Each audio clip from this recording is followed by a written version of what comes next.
Robert.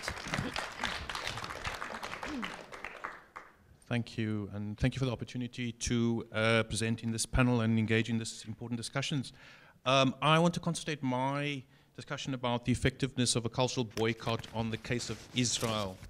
And the question was asked, are cultural boycotts effective and will they be if applied to Israel? My answer to that is yes, I believe cultural boycotts can be effective and they can be so in the case of Israel. What a cultural boycott applied to Israel serves to highlight to the international community is the scale of human rights abuse and brutality that is the daily lived experience of Palestinians in the occupied territories. Many of you may be familiar with the record of human rights abuse in the occupied territories. For those of you who do not, the scale of human rights abuse is evidenced most tellingly in the case of the Gaza Strip, where 450,000 Palestinians live 71 kilometers from the capital of Israel, which is Tel Aviv.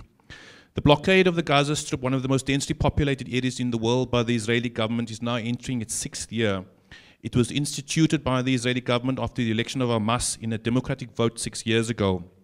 And according to the United Nations Office for the Coordination of Humanitarian Affairs, as a result of the Israeli blockade, 44% of Gazans are food insecure and 80% are dependent on foreign aid to live. 85% of schools run on double shifts in the Gaza Strip, and severe shortages of fuel and electricity result in 12-hour daily outages. According to the international charity Save the Children Fund, the Israeli blockade has prevented crucial sanitation getting into Gaza, with its sewerage system completely broken and the water in Gaza too contaminated to drink. The daily experience of Palestinians in Gaza is thus one of routinized oppression by the Israeli Defense Force. According to the UN Office for the Coordination of Humanitarian Affairs, since the Israeli blockade of Gaza imposed 6 years ago, 2,300 Palestinians have been killed by Israeli forces. This is compared to 37 Israeli deaths due to attacks launched from Gaza. And in the words again of that United Nations office, what is happening in Gaza is, and I quote, a denial of basic human rights in contravention of international law and amounts to collective punishment. The situation in Palestine is extreme and dire, and there is nothing comparable in the experience of blacks in apartheid South Africa as what is happening over a cumulative period of time to Palestinians in its systematic brutality is, in my opinion, far worse than what was meted out by blacks by the apartheid regime. It is that bad in my view. In response to the call to support the struggle for a non-racial democracy in South Africa, the cultural boycott of apartheid South Africa served to highlight the anti-apartheid struggle, and it did so effectively for two key reasons.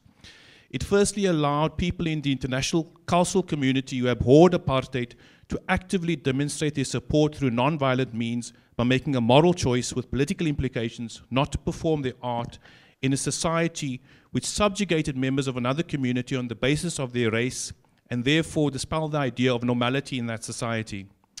Equally importantly, it forced white South Africa to confront the abhorrence of the international community felt against apartheid in the places of civil society within that white society, the concert hall venues, the theaters, the movie houses, the sports stadiums.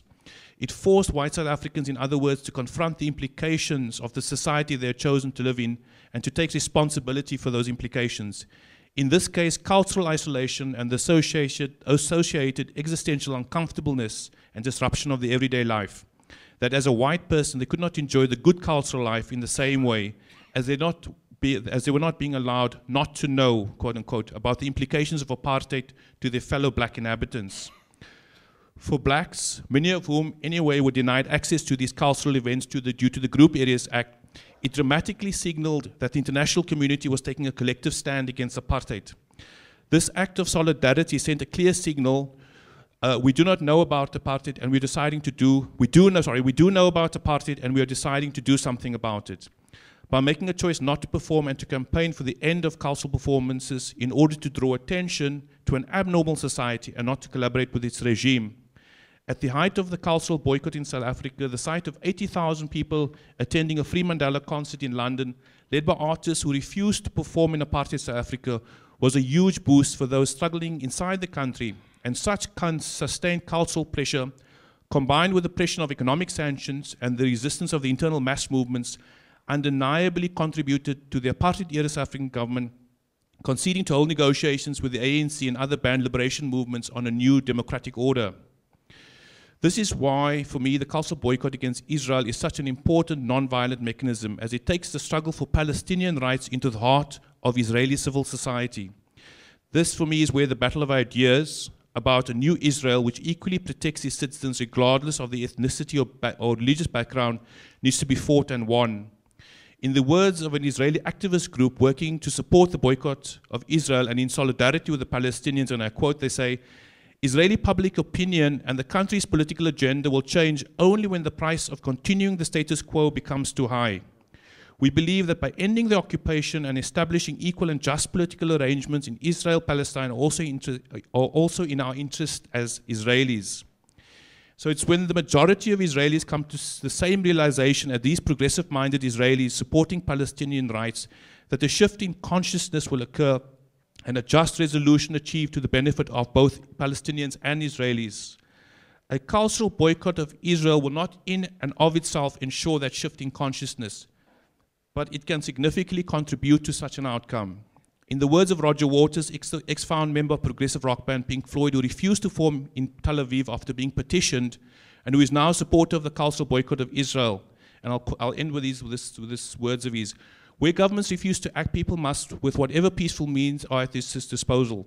For me, this means declaring an intention to stand in solidarity not only with the people of Palestine, but also with the many thousands of Israelis who disagree with their government's policies. My conviction is born in the idea that all people deserve basic human rights. This is not an attack on the people of Israel. This is, however, a plea to my colleagues in the music industry and also to artists in other disciplines to join this cultural boycott. Artists were right to refuse to play in South Africa's Sun City Resort until apartheid fell and white people and black people enjoyed equal rights. And we are right to refuse to play in Israel until the day comes, and it surely will come, when the walls of occupation falls and Palestinians live alongside Israelis in the peace, freedom, justice, and dignity that they all deserve.